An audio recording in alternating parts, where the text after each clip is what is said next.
Aujourd'hui, on parle de Chronicle, qui est un film de peut-être science-fiction qui est sorti en 2012. Donc, qu'est-ce qui se passe dans le film? C'est trois adolescents qui découvrent une météorite qui leur donne des pouvoirs télékinétiques. Et puis, à partir de là, ils se mettent à pratiquer, et puis leurs pouvoirs grandissent et éventuellement sont très puissants, mais leur personnalité s'en trouve changée naturellement. C'est un peu l'histoire de comment ils s'adaptent à ça, puis comment ça les change, puis qu'est-ce qu'ils choisissent de faire avec ça. Donc, c'est un peu ça. Honnêtement, c'est dur d'en dire plus sans divulgation. Là. Qu'est-ce qui a fait que le film a été intéressant quand il est sorti en 2012? Premièrement, c'est la méthode là, de tournage va être. C'est très évident dès le début. Là. Le personnage principal, Andrew. Ben, ils sont quand même trois personnages principaux. Là. Andrew, qui est celui qui filme, puis Matt, qui est son cousin, et puis Steve, qui est leur ami. Et puis Andrew, Matt et Steve se retrouvent avec ces pouvoirs-là, mais c'est Andrew qui filme. Là, donc, au début du film, il s'achète une caméra, et puis tout le long du film, on voit à travers soit cette caméra-là ou d'autres caméras, en fait. Donc, c'est ce qu'on appelle en anglais found footage. Là. Mais donc, il n'y a pas juste sa caméra à lui, là, mais il y a aussi des caméras de sécurité, tout ça. Mais c'est principalement sa caméra à lui. Ce qui est intéressant, c'est que, bon, évidemment, il apprend à filmer pendant le film. C'est ça. Donc, il apprend à filmer pendant le film, mais éventuellement, il se met juste à pas. Tu sais, il a plus sa caméra en main. Là. Éventuellement, il fait juste flotter sa caméra, comme télékinétiquement. Donc, c'est assez cool pour ça. Déjà, c'est assez cool pour ça. Là, ça donne un petit côté artistique, là, juste le fait que des fois, il tient la caméra, des fois, elle flotte. Ça donne. J'avais pas pensé trop à ça, mais ça donne quand même des angles intéressants, des façons de présenter l'action qui seraient pas comme possible avec des méthodes plus traditionnelles. Là. Donc, ça, c'est intéressant pour ça. Donc, je vais faire en gros. C'est ça je vais pas dire l'attrait principal du film, mais tu sais, ça va vous frapper. T'sais, si vous écoutez le film, là, ça c'est frappant. Puis sinon, c'est ça. C'est vraiment l'histoire de trois ados ordinaires qui se découvrent des pouvoirs et puis la suite des choses est relativement, ben pas prévisible, mais tu sais, ça se déroule comme on pourrait s'y attendre. T'sais. C'est juste que c'est le fun parce que ça parle vraiment de leur évolution en tant que personne, t'sais, et non de euh, c'est pas des batailles de. C'est ça. Donc, je vais commencer en fait par vous expliquer pourquoi c'est pas un film de super-héros. Puis après ça, on peut regarder le bon, le moins bon, puis peut-être les thèmes, tout ça. Là. Déjà, les thèmes. Euh, on peut parler du passage à l'âge adulte, qui est un peu. C'est pas littéralement ça, mais tu sais, c'est des ados. Et puis en même temps, ils se découvrent des nouveaux pouvoirs, donc peut-être des nouvelles responsabilités, certainement des nouvelles possibilités. Là. Donc il y a le passage à l'âge adulte qui est un peu justement métaphorique là, avec la découverte de leur pouvoir. Et puis sinon, un gros thème, c'est le pouvoir, puis comment le pouvoir change les gens, peut corrompre essentiellement les gens. Qu'est-ce que les gens vont faire quand ils se trouvent du pouvoir, tu sais. Donc ça, c'est vraiment fort. Là. Puis c'est le pouvoir au sens, dans ce cas-ci, physique, mais évidemment, on peut le voir comme une métaphore de n'importe quelle sorte de pouvoir qui pourrait affecter les ados comme ça. Là. Sinon, il y a beaucoup une affaire de violence familiale. Là. Justement, Andrew, le personnage principal, c'est dès le début, dès la première scène, là, tu vois que son père, il est vraiment pas correct. Puis, ça va affecter ses décisions, tu sais. Parlons du pourquoi c'est pas un film de super-héros. Euh, Déjà, il y a pas de gentil, essentiellement. Il n'y a pas aucun des trois qui devient un super-héros en tant que tel, qui se met à combattre le crime. C'est juste des ados, puis ils font des affaires d'ados avec leur pouvoir, comme on pourrait s'y attendre. Ils jouent des tours, ils impressionnent des filles, essentiellement. Puis c'est ça, il n'y a pas d'histoire de justicier masqué. Il n'y a pas de cap puis de collant. Il y a juste trois ados qui ont maintenant des pouvoirs des pouvoirs surnaturels. Puis c'est ça qui est intéressant parce que ça aurait pu être une histoire de super-héros. Tu sais, c'est sorti dans le temps où est-ce que les super-héros commençaient à être vraiment populaires. Mais c'est clairement pas ça, là. C'est clairement pas. Puis c'est justement pas ça parce qu'il n'y a pas de gentil, ça veut dire qu'il n'y a pas de méchant. Ou il n'y a pas vraiment de méchant, tu sais. Il y en a un des trois qui vire mal. Là, c'est un peu du divulgachis, mais un petit peu. Tu sais, c'est ça le film, là. Tu sais, c'est ça le gros sujet du film, c'est qu'il y en a un des trois qui vire mal, puis. Tu sais, il vire mauvais, là. Puis. Mais pas tant que ça, justement. Puis pas. Ça donne moins l'impression que c'est moins un gros méchant. C'est ça, justement. Ça arrive pas avant la toute fin, tu sais. Fait que c'est pas un méchant, c'est juste leur ami. Puis leur ami, il pète une coche, essentiellement. C'est ça. Parce que oui, donc oui, ça donne l'impression un peu, il choisit d'être méchant, mais c'est aussi un peu. Tu sais, on pourrait le voir comme étant. Il tombe en psychose, là, tu sais, ou quelque chose du genre, tu sais. Donc c'est pas les méchants contre les gentils, tu sais, c'est juste trois ados, puis il y en a un des trois qui vire mauvais, puis les deux autres, justement, c'est pas, ils virent pas bon les autres, tu sais, ils sont obligés de le confronter, mais c'est juste parce qu'ils sont obligés essentiellement, tu sais, c'est juste parce que tout le monde va mourir, puis même pas tout le monde, c'est même pas une affaire de sauver la planète, c'est juste comme, ok, genre, ils pourraient détruire, genre, beaucoup de choses, puis tuer beaucoup de gens, mais pas à une échelle. Tu sais, c'est ça. Pas à une échelle planétaire. Tu sais, c'est ça qui fait que c'est vraiment pas. C'est pas le genre d'échelle que tu vois dans les films de super-héros où est-ce que c'est toujours sauver la planète, puis c'est toujours. Ou la galaxie, ou l'univers, ou tu sais, qu'importe. Ici, c'est comme. C'est plus, ils essaient de sauver leur ami de lui-même, tu sais. Donc, c'est ça. Ils essaient de sauver le gars de lui-même. Puis, ça se passe pas super bien. Je vais pas vous, je vais pas vous vendre des punchs, mais, tu sais, essentiellement, à un moment donné, celui qui vient mauvais, tu sais, il a beau être quand même en état peut-être psychotique à la fin, mais il y a quand même il y a quand même un moment où est-ce qu'il est vraiment juste méchant, là, tu sais, où est-ce qu'il devient, c'est ça, tu sais, il devient comme convaincu de sa propre importance, tu sais. Puis à partir de là, tu vois que c'est juste la dégringolade, tu sais. Puis c'est ça qui est le fun parce que tu le vois venir, c'est super annoncé, puis tu sais, c'est ça. Fait que c'est intéressant à ce niveau-là. Là, je vais rentrer. Bon, là, j'ai quand même dit quand même pas mal de bonnes choses dans pourquoi c'est pas un film de super-héros. Ok, le bon. C'est pas un film de super-héros. Fait que ça, c'est bon. Ça, c'est déjà. Si vous êtes tanné des films de super-héros, ça sera. C'est pas ça, là. C'est pas ça dans le sens. Déjà, ça se veut plus un film. Ça se veut plus du cinéma que Marvel. C'est pas. Parce que ça parle de personnages, dans le fond. Ça parle de l'évolution des trois personnages. Puis, tu sais. Ceux qui sont au début, puis ceux qui sont à la fin, c'est plus la même.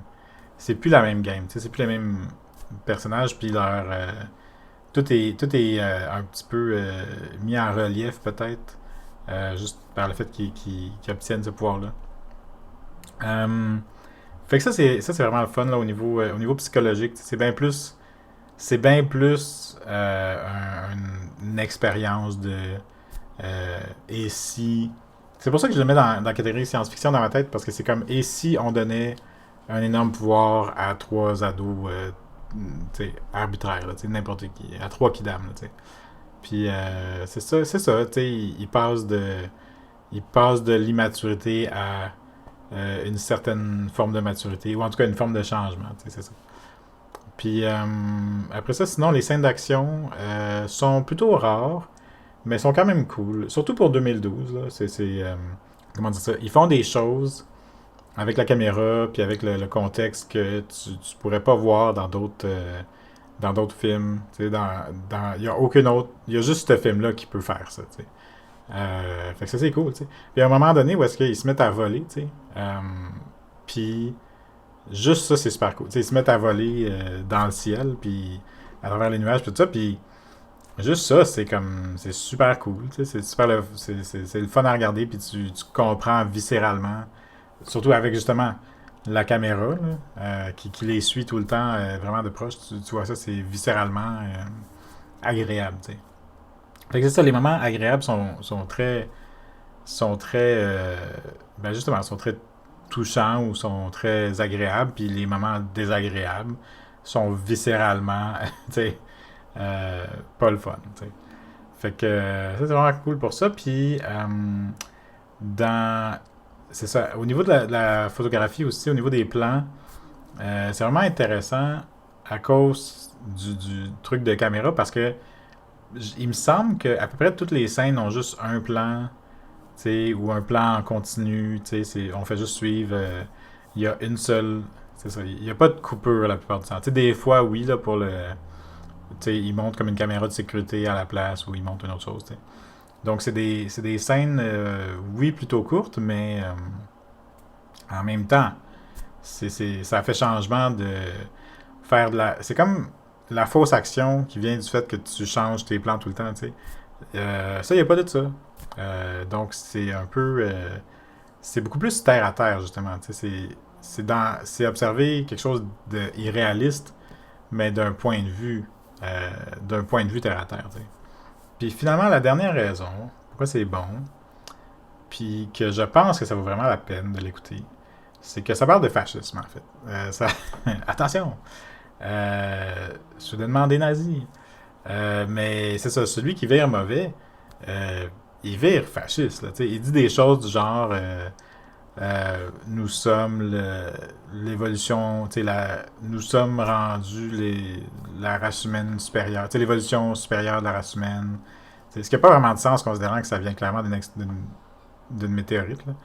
Mais, mais c'est ça, il se met à dire des choses comme l'homme est un loup pour l'homme, puis pas littéralement, mais pas loin. Tu il parle de Ubermensch, là, tu sais, puis t'es comme, puis c'est lui l'Ubermensch dans son scénario, tu sais, fait que c'est intéressant parce que justement celui qui vire mauvais, c'est un contexte, tu sais, lui a un contexte social différent, socio-économique, on pourrait dire, différent de ces deux comparses, tu sais. Fait que bon, déjà, tu dis, c'est un peu cliché que c'est celui qui va le plus mal. Encore une fois, sans vouloir vous vendre des punchs, mais tu sais, c'est pas ça qui est surprenant dans le film, là, tu sais. Euh, mais bon, fait que celui qui va très mal, c'est lui qui. C'est celui qui est rejeté de la société, tu sais, il est vu comme étant un gars bizarre déjà à la base. Tu sais, il y a pas d'amis, tu sais, il y a pas de. Puis, ça, c'est ça, tu sais, dans le fascisme, toute l'idée, c'est de faire croire aux gens qui sont opprimés, qu'ils le soient ou pas, tu sais. Mais c'est bien plus facile quand ils le sont. C'est bien plus facile de rendre violent des gens qui ont aucune autre solution, qui peuvent pas envisager d'autres façons d'amener le changement que la violence. T'sais. Puis dans son cas à lui, t'es comme ouais, c'est pas c'est un peu sans jugement d'une certaine façon là. C'est pas ça le présente pas comme un bon gars là, mais ça le présente comme étant ben écoute, il essaye toutes les autres manières, puis ça marche pas, puis puis il faut qu'il fasse quelque chose, tu sais. Puis c'est ça, fait qu'il se vire.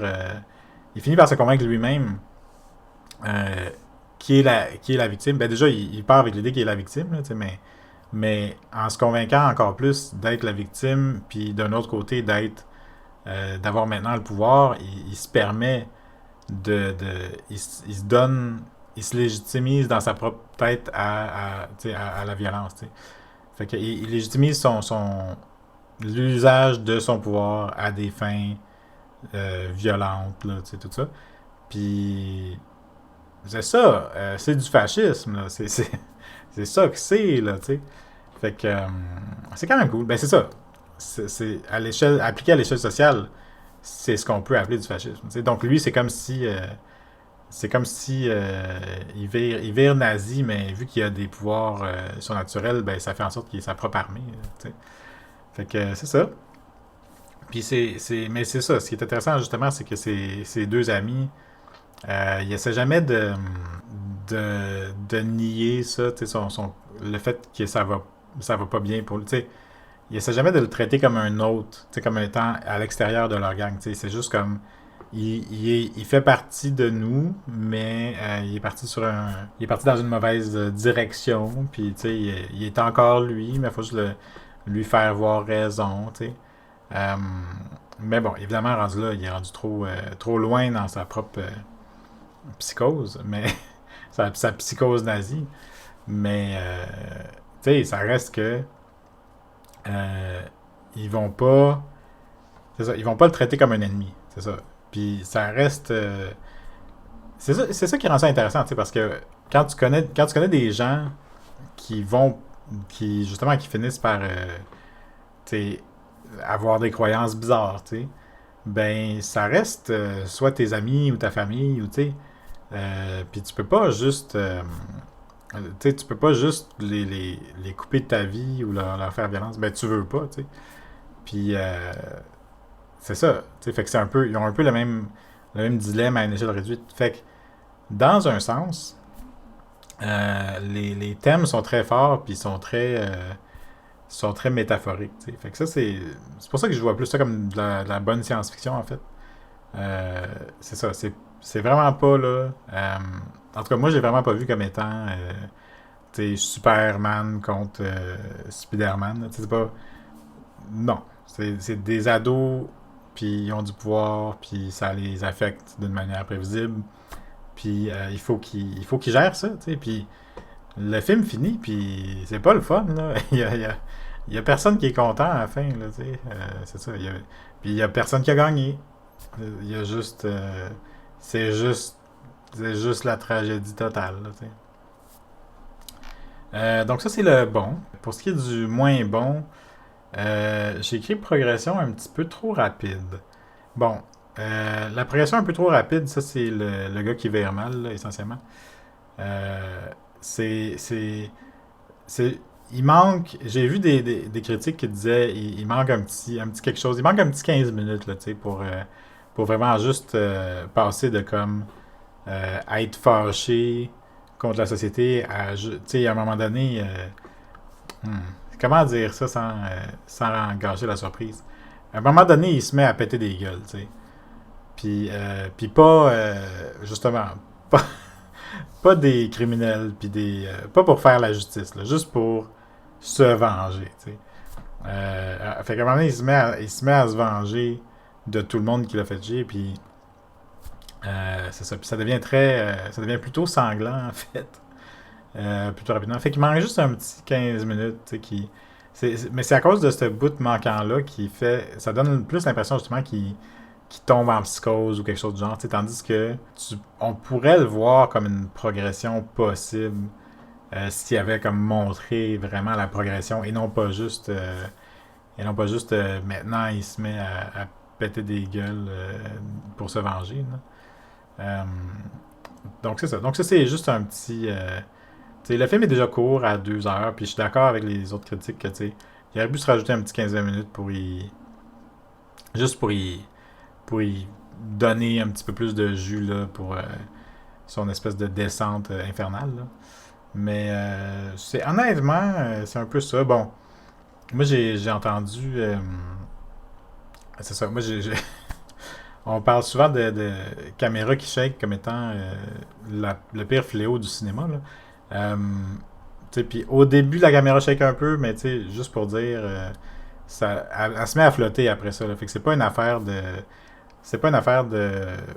rendre ça, c'est pas une affaire de quelqu'un qui sait pas filmer, fait qu'on va juste faire shaker la caméra, tu sais. C'est plus une affaire de quelqu'un qui veut des plans originaux, différents, tu sais. Puis c'est pour ça que ça shake un peu au début, mais je vous rassure, là, aussitôt que ça se met à flotter, sinon le reste du temps, il la pose par terre la caméra, là, c'est pas...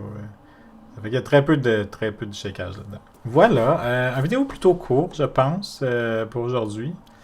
C'est ça, je voulais juste vous partager ça parce que je l'ai vu là, tout récemment, puis je me suis dit, coudonc, c'est meilleur que je pensais, j'en entends jamais parler, c'est plutôt inconnu, fait que je me suis dit que ça valait la peine d'en parler. Tu sais, je sais pas, c'est définitivement, pour moi, c'est définitivement assez bon pour valoir la peine de l'écouter.